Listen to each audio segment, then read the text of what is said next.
Hello everybody, welcome back. Today I'm going to be doing deck profile on my updated Bystial control deck list. I took this to locals just last night. It was actually the biggest locals our store has had since it opened. There was 35 people there to play Yu-Gi-Oh! Last night, which was crazy big compared to what we usually have. We usually have about 20, I'd say. We had a number of players coming from a store, I guess, closer to the city, which was great.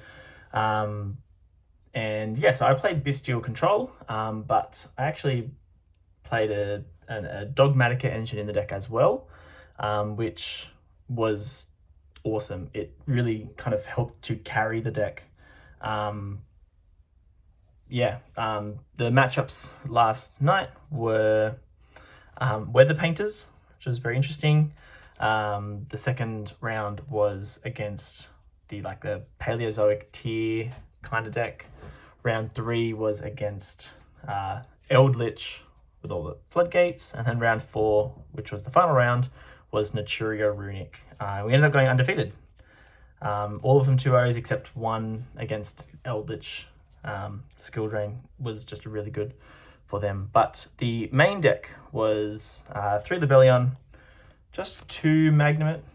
Feels odd playing less than 3, but 2 was enough. Never kind of ran out. Druisworm and Bold Drake as just one-ofs. So we didn't really ever run out of Magnamits because in this build we can kind of prioritize Regained. So obviously playing 1 Regained, 1 Beast.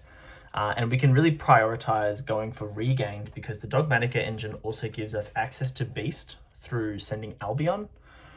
So you can kind of set up both of these really early, and that was one of the big kind of differences I think between this version and the version I played last 2 locals, which again was solid. It's still a solid build for sure, but being able to consistently set up both while also kind of adding on interruptions with the Dogmatika cards just felt strong because Regained is really powerful. Being able to kind of just have Regained set up, I think just allows you to win more games. And that's why you can also have less Magnamit because Regained can recycle Magnamit, and I was doing that turn and turn, like just turn after turn. It felt really good. You can grind really well with Regained. The other dragons, playing 3 Safet as our primary normal summon, playing the black, the white, and the Levy. Levianeer is just still such a crazy card. I really highly value Levianeer. In just every matchup, being able to search this going into like turn 3 to OTK is awesome. Of course, we're playing 3 Chaos Space, and then I'm playing 1 Black Metal, 1 Red MD, and 1 1-for-1, just as another little 3-card engine that just allows you to push that a little bit further or just see more starters because between Safet and Chaos Space, that's your access into, I guess, Seal, but Chaos Space can also double into getting access to Libellion. 1-for-1 and Black Metal are also starters that allow you to still get to Seal. Seal Pass is still kind of the name of the game. But then for the Dogmatikas, we're on just 1 Ecclesia, 1 Maximus, 1 Fleur-de-Lis, and 3 Nadir's Servant with a Schism. So yes, we can Winder Lock. I think I only did it once, and it wasn't even really probably that necessary. But yeah, it more or less was actually just additional bodies to kind of climb with later. But Schism was nice. The way I kind of, you'll see it in the side deck, but I wasn't always necessarily going for Winder. Yeah, I'll explain that a little bit later. But Nadir's Servant's really good. It just again allows you to push that little bit further, similar to how Invoked with Dogmatika and Shadows and whatever. You've just got all these little engines that can push. So there's Nadir's Servant, which by itself, if you open nothing else, can set up Schism, which is crazy powerful with Fleur-de-Lis. So there's a number of interruptions there. Then you've got the small dragon package, which always prioritizes setting up Seal, and then the Bystials, which of course sets up the Regained or the Beast, which is also very good as well. Maximus is kind of scary. I guess, if you're against Kashtira, you're probably not going to be going for Maximus. You just might go Ecclesia into Fleur-de-Lis. Because, Maximus, if they send like Entus and you've already set up Seal, then you lose a lot of value. So you don't really do that. You could probably still do that if you didn't have Seal. Like if Nadir Servant was all you had against Kashtira, you could probably let them send Entis and they pop one of your cards because you've still got Schism in your hand. Or you'll end up with Schism in your hand. So the Entis pop, they're only going to pop one of these, which is fine. But yeah, if you've already set up Seal, you don't really want to be going Maximus into when you've got Nadir Servant, because you don't when you've got Heraldic Seal, because you don't want that to get popped by Entis if they have it. But otherwise, the Maximus still put in a lot of work, especially when you knew that it was going to be safe. Then for the hand traps, I would probably change up some of the lineup here. Ash is fine. Droll, I'd probably side deck it.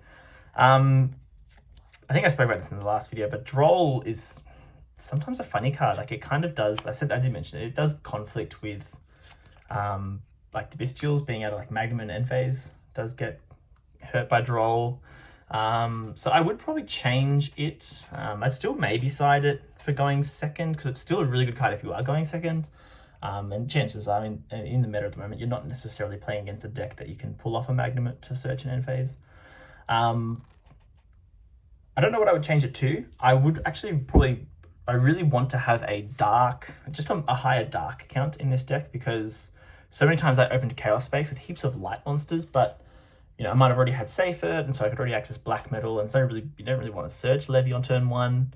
So if it was if I had dark monsters, I could, you know, go into Lebellion a lot easier, which is probably something that I would prioritize. So I don't know what I would do with Droll and Knockbird. It's a tricky one. The only, obviously the dark hand traps we have access to are things like Skullmeister, DD Crow, more Bystials. So potentially, or I could just swap a Droll out for like Talents maybe, even Veiler, because that's just another hand trap that can work with Chaos Space. But yeah, that's something to consider. For the extra deck, we're on 2 Seal, 1 Striker, 1 Pisty, access code. A lot of these are the same from the previous list. Obviously, we're going to have a lot of fusions though. Unicorn, Dark Phoenix. I wouldn't change any of this. This was all awesome. Used everything fairly regularly. Then for the fusion side, we've got App Cologne, Construct, Winder, Titanic Lad, Albion, and Entis.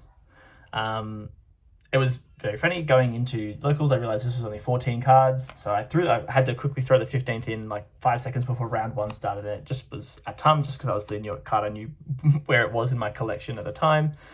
It shouldn't be a tum. That's not the card I would play. I would probably just play another Link monster. Even something as simple as like a Nightmare Cerberus would probably not go astray in the list. That's probably what I would want to play, is a Cerberus, just as another kind of generic Link. But otherwise, the fusions were all crazy.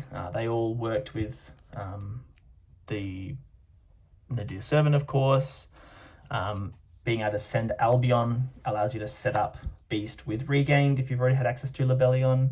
And quite simply, if you don't have access to Lebellion, you just prioritize going for Titanic Lad instead and just grab the Fleur-de-Lis. So there was a lot of flexibility. I know 6 fusion slots is a lot, but this deck doesn't, it's funny because it doesn't necessarily use its extra deck a lot. Like turn 1, you're really just going, you're just using these at first, and then you're trying to just go like Unicorn access to kind of go for game after that. So you do kind of have a lot of those flex spots, but definitely a tum should probably just be Cerberus, is what I would change it to. The side deck was fantastic. Loved having all the different, all these options in the side deck were great. Lancia was great for stopping evenly matched. Also in the Eldritch matchup, it just carried. Gamma Seal, whilst I didn't use it, just loved having access to it.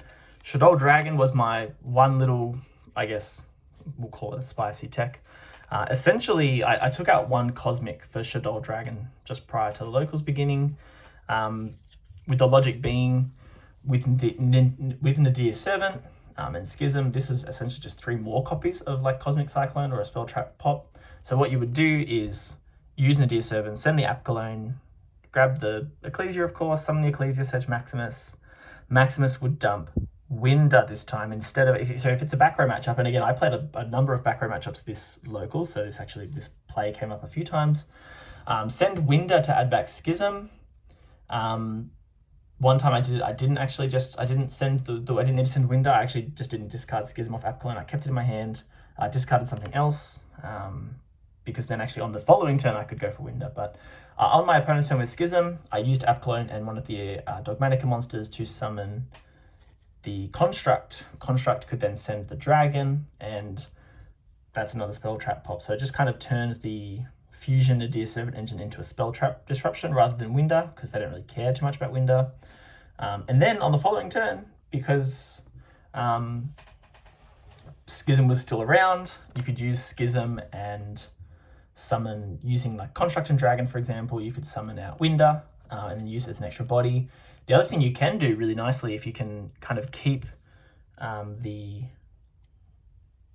Schism around and use Regained, what I could have done, for example, this was a line that I missed out on at locals, was actually to use Regained to put back Apcalone. So in that control matchup where I summoned Winder as that extra body, I could have actually summoned Apcalone, which just I guess having that extra utility rather than summoning Winder probably would have been better. But it didn't end up mattering. But being able to, I guess, recycle and use with Regained means that you get more flexibility with the Shadow cards as well. Then just to, I guess, with the control matchups, Evenly Matched is a crazy card, and Solemn Judgment was my, I guess, going first card. I cut Skill Drain for Solemn Judgment, and yeah, it worked out really well. So I guess having Judgment and Lancia as your outs to Evenly, because Evenly does is obviously so prevalent. Funnily enough, though, I got Evenly a few times at this locals, and it really didn't feel like it hurt too much, even though I had set up a big board. Being able to seal, return your Lubellion to hand, then summon the Magnamut, get the end phase search, just adds a lot of value. So then you don't mind if that gets banished. And then, like, I know one of the games against Naturia Runic, I left Schism on field. Other games you might leave Beast on field because you already had the search Druis Worm. So yes, getting evenly hurt, but you still at least had a number of interruptions up your sleeve. But otherwise, I'm not going to go through the combos. I'll leave it there, just with the deck profile.